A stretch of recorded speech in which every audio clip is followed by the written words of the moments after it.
It's a good day to brew, baby. What is up, YouTube? It's your boy Millsy, back from Hometown Commander, back for another episode of Millsy Brews, the show where I brew my version 1.0 deck list of the Commander in front of us on my quest to brew the magic world. You know the motto, baby. It's ABB, always be brewing, and that's what we're back to do today. The deck list is going to be down in the description for you below. So I'd really appreciate it if you could interact with the video, like, comment, subscribe, do all that YouTube stuff. I'd appreciate it. But today, as we kind of cover this last little week here before we do all our Transformers I've talked about, I wanted to get just like one more dinosaur deck out of the way, with all of our new dinosaurs we got in Aether Drift from Uraganda, and I wanted to pick a pair that was less popular, and we already talked about Pants, right? But I wanted to find something fun, and I decided to go back to the well and take a look at Owen and Blue. Owen Grady and Blue Low Raptor, partners from the Jurassic World set. This is a teamer pair. Owen taps to put a counter of our choice on target dinosaur, and then Blue says that whenever another dinosaur comes in, they get a counter for each kind of counter on Blue. So the general game plan is get Owen down, get Blue down, get counters on Blue, play the rest of our dinosaurs and profit. Remember that Owen gives out Menace, Trample, Reach, and Haste as counters, so we can get our dinosaurs down hasty, menacey. I mean, there's a lot of great options for those counters, and so that's the plan. We're going to talk about some great dinos we can augment with some great keywords, how to put more different types of counters than just those four onto Blue, so that Blue could potentially pass out more than that. And then, since the goal is that all of our dinosaurs are going to have counters on them, we can pay off with some counters matter style protection and extra value. I want to go ahead and thank my members. Thank you so much to my ABB members. If you're interested in helping support the channel just a little bit and seeing all of our videos early, check that link down in the description below. But all right, there's a lot of options for dinosaurs, and I think here we really just want to get great dinosaur for the value. So great dinosaur for the mana and just a lot of benefit. I think what a lot of our dinosaurs are going to benefit the most is haste, and of course, we'll want dinosaurs that are coming in, be big threats, and hit hard. Things like Agnosaur Rex and Carnity are great threats for their mana cost, especially when they come in with haste. Ancient Imperiosaur actually helps us convoke, we can convoke it out, and if we do, it comes in with some extra counters on it, making it even bigger and making it more of a threat. Since we are in Blue, we get to play some of the blue dinosaurs, one of them being Cresting Mosasaurus. Whenever it enters, if we cast it, we return each non-dinosaur creature to its hand. That's really nice. Yes, it will bounce Owen, but other than that, all the rest of our board's going to be safe and give us big value. Dreadmaw's that new dino from LCI that lets us draw, which is great. Refilling our hand as we put our dinosaurs down. We are playing both Atali's, Atali Primal Conqueror, for its ability to come in and have everybody exile, and we get to play some cards for free. And then Atali Primal Storm, whenever it attacks, we have everybody exile the top card of their library, and we can play any number of spells from among them without paying their mana costs. Ghalta Primal Hunger, of course, even better when it can come down with things like Menace and Haste, make it a real threat. Hulking Raptor adds us mana every turn and is a great body with Ward 2. Kolgun Yadaro gives two nice options, having it fight when it comes in or get Trample and Haste. Of course, I think we want the world where Blue has a haste counter on it so that Yadar can come in and fight and then get to attacking. Polani's Hatcher gives all of our other dinosaurs haste, so it's a nice option even if we start with it in our hand. We don't have to necessarily give Blue haste, and we can focus on some of the other counters. Pugnacious Hammerskull, a nice 6/6 for 3 mana that can come in with those nice stats on it. Quartzwood Crasher is 6/6 with Trample that lets us make more dinosaur tokens. Whenever one or more creatures we control with Trample deal damage to a player, we make an XX where X is the total amount of damage those creatures with Trample dealt. Nice way to get more dinos on the board and have a bigger force. Frostodon shuts down some life gain, and it's going to help us punish those decks where they're going to have a lot of creatures enter. Regal Imperiosaur is just going to buff the rest of our dinos. Regisaur Alpha is our other hasty dinosaur enabler, just allowing us to, again, maybe focus on things like Menace and Trample instead, even though most of our dinosaurs have Trample. It's at least important to think about it that way. Cyna Calamity can attack with Myriad, and then whenever any of it or its copies hit somebody, we destroy an artifact or enchantment that player's control. This is an interesting effect and probably really useful if you think about it in Commander, because so many decks are relying on either mana rocks or important value artifacts and enchantments, and if we can get this to go off, I think it's really important. Of course, we want to play Tyrion. I think it's well worth it for 5 mana. At minimum, if we can get in with haste, but at maximum, if we can get in with haste and trample, right? I just feel like Tyrion is going to do a lot of work for us. Topiary Stopper can get a land as well as be a decent body once we hit to its land requirements. Carnosaur comes in and discovers 5, a good way to potentially hit either other dinosaurs or some of our value enchantments we want in the deck, and then can be a nice body. And then Wrathful Raptors presents an interesting thing to our opponents. Whenever a dinosaur we control is dealt damage, deals that much damage to any target that isn't a dinosaur. It can be really hard for our opponents to potentially wipe the board with damage-based removal, right? There's always the fun Blasphemous Act and Wrathful Raptors combo if you have enough of them. But what I like about Wrathful Raptors is it's going to tell your opponents, if you're going to trade, you're going to lose your creature anyway. Or you deal damage to, you block with, let's say you block with Death Touchers and kill my dinosaurs. I'm just going to start picking off other things or picking off your life total. It can lead to at least trades that are somewhat beneficial for us in the long run. Now, there are other ways that we can get counters onto blue to hand out. Things like Spectacular Showdown. For 2 mana, can put a double strike counter on a creature and then goad it. Or for 7 mana, we can put double strike counters on all of our creatures. So, depending, it's pretty good. Agent's Toolkit comes in with a flying, a death touch, and a shield counter on it. And then when a creature comes in, we can move a counter from Agent Toolkit onto that creature. So flying could be interesting. A shield counter is great, right? Allowing our way just a little bit to protect creatures. That's why I like something like Diamond City, because you could tap it to put that shield counter onto blue, and then now all your dinos are coming in with a shield token. I think our core counters that are coming off of Owen are still good, but I think ideally something like this double strike or something like this shield can go a really long way.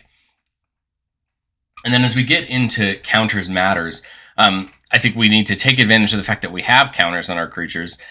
We can use things like Mutational Advantage to protect our board because they have counters on them. We can also proliferate more counters onto them. Of course, better if we can get a shield counter on them, but otherwise, I guess having 2 trample counters on something is a little bit overkill, but the point is, you at least still can then get some protection. I like something like Season of Gathering. For 6 mana, we can just give 5 creatures a counter and Vigilance and Trample on the turn, or that beautiful 2-paw mode to just choose Artifact or Enchantment and destroy all permanents of the chosen type. It's a huge effect. A lot of people don't realize how many artifacts or enchantments might be gumming up a board at one time. You'd be very surprised how much you could do. And at worst case, you just pay the 3 paws and just draw a bunch of cards. Overwhelming Stampede is probably should be in the next section, but I threw it here mainly because I think that when you have a board full of trampling menace, dinosaurs, an Overwhelming Stampede is just going to go a long way, right? Buffing all your dinosaurs up and getting in for a big combat. And Keeper's Talent, of course, passes out that counter at the start of every combat. And then that level 2, right, gives them all Ward 1. Nice way to just protect them that little bit. Uncivil Unrest, giving them all Riot so they get their choice of a counter or haste. This is actually really nice if blue already has haste counter on it, because then you can actually have it come in with the counter and the haste counter, right, from blue. And then if a creature we control, the +1/+1 counter on it would deal damage to a player or permanent, it deals double that damage instead, so we can start really threatening our opponents. And then Nesting Grounds says we can move a counter from a permanent we control to another target permanent, activate only as a sorcery. I like this because there is probably a world where, with things like the toolkit, they're going to come down and blue is already down, or blue has to come down after it. And so there are ways to kind of move counters from one thing to another, just to make sure that blue has all the things it needs in order to really set up great dinosaurs for us. And then, of course, what would we be as a teamer deck caring about dinosaurs if we weren't trying to stomp? You got things like Garruk's Uprising that can give your whole board trampled, even though we're probably going to have it anyway. It and Teamer Ascendancy can both draw us cards as our dinosaurs come in, allowing us to just refill our hand, right, get access to more things. Rhythm of the Wild pairs really nicely with blue, just like Uncivil Unrest, giving them Riot as well. And again, right, if blue has a haste counter, then you give them that +1/+1 counter, then they get the buff, right, and they're going to get haste. And the nice part of Rhythm of the Wild is now you're stopping for your opponents from countering your creature spells, hopefully meaning we can get our commander down and get the party rolling. But I've said it before on the show, and I'll say it again. No deck's ever complete. This is our version, well, 2.0 shot at Owen and Blue, because we did cover it back when Ixalan came out. But of course, it's been a long time, so I kind of reconsidered our first shot. And going into testing, to be honest, the things I'd change is kind of the budget. I try to keep myself to some sort of budget on this show. Right now, it's between $3 and $350 for each deck. And the truth is, there are some dinosaurs I really like, but they do carry a price tag. Voltborn Tyrant is a dinosaur I really, really like. It packs a lot of value, but it's sitting at about $40 at the moment. Tyrannosaurus there in the middle is a great dinosaur, but it sits at about $30. Same thing with Nezahal, sits at about $20 or $25, I think, at the moment. All three of these are great dinosaurs, and I really want them in the deck. But the truth is, when you start spending your budget, on one card for $40, it can be really tough in some decks. I think Voltborn's worth it because I think it adds more card draw. It adds, a lot more to your deck. But the truth is, there are always going to be better card options as you go up in price. I think the thing with Tyrant, to me, the reason of the three of these that I'm the most willing to bring it in, is the question then comes, are we dumping our hand out or are we drawing enough? Do we need things like a Kindred Discovery or something like that to keep drawing cards and making sure our hand's stocked up with good pieces and good removal and good protection?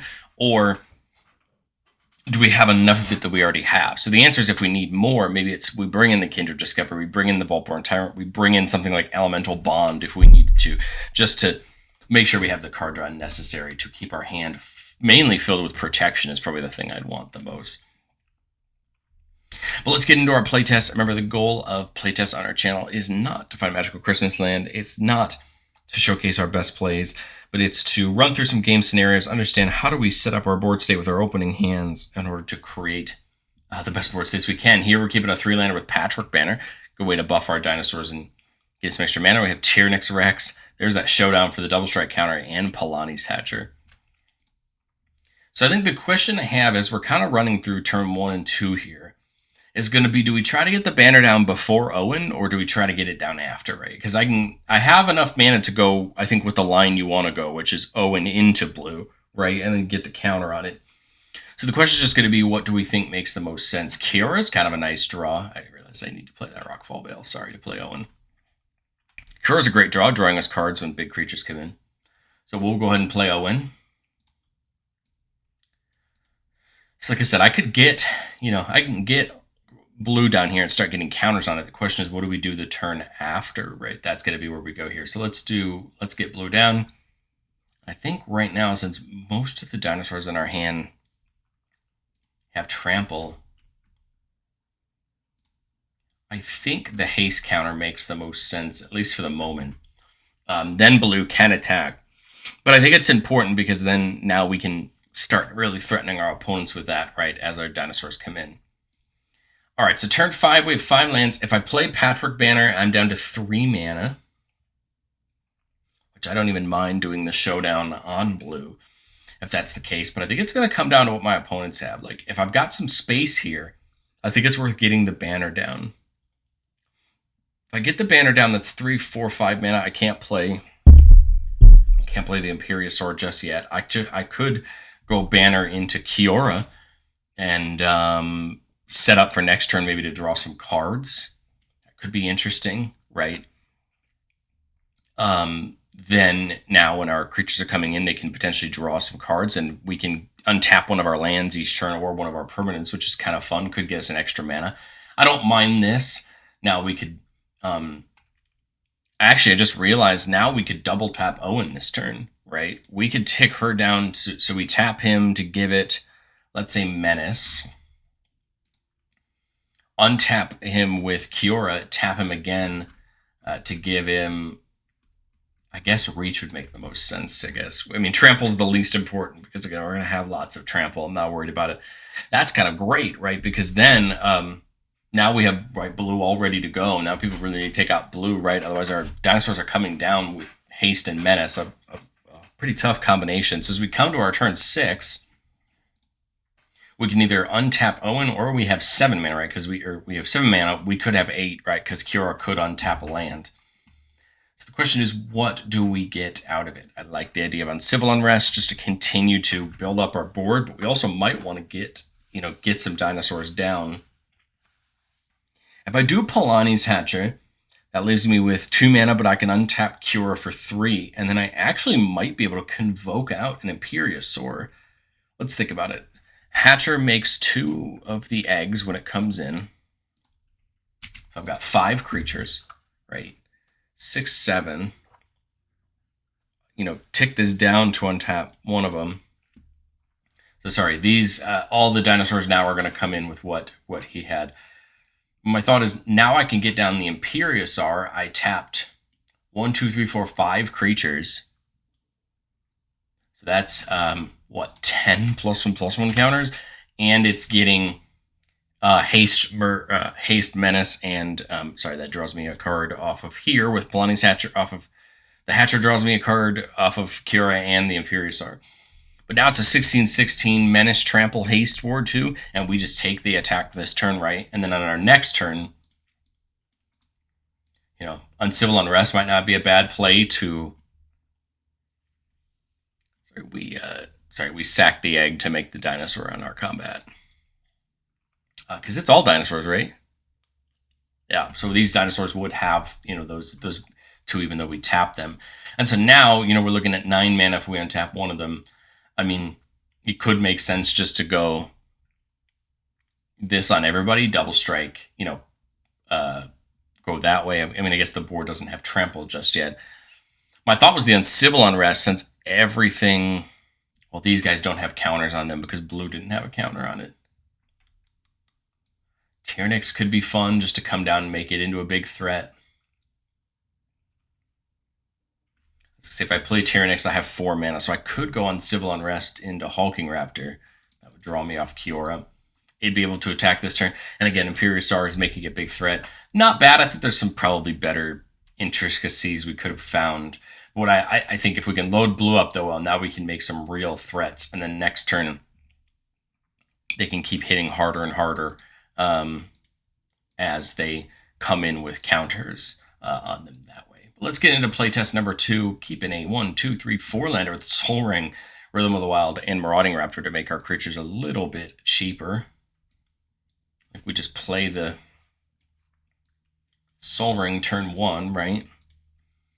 Turn 2, we need the Rootbound Crag if we want to play Owen. We could also play Rhythm of the Wild just to protect our spells a little bit more.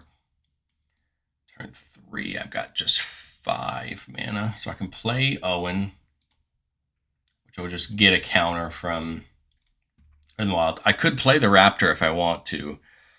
Does it make sense to play it before blue? It doesn't really in my head because the Hammer Skull is still going to be pretty cheap. Galta is going to be pretty much down to its double green once we play blue. I guess I'll play it just for the sake of not wasting the mana and making sure we're efficient here. Because then on this turn,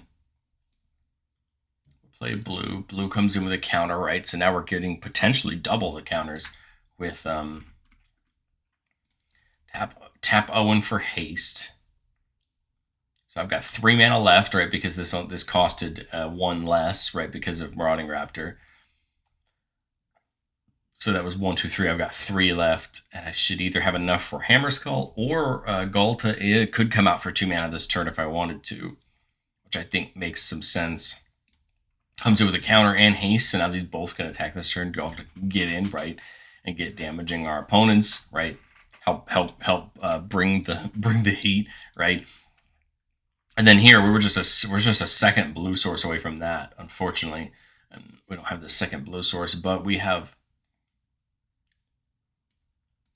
Pug for 2 coming in with a counter and haste, right? Because of that, I guess we could we could give him a menace counter so that Pug comes in with haste and menace,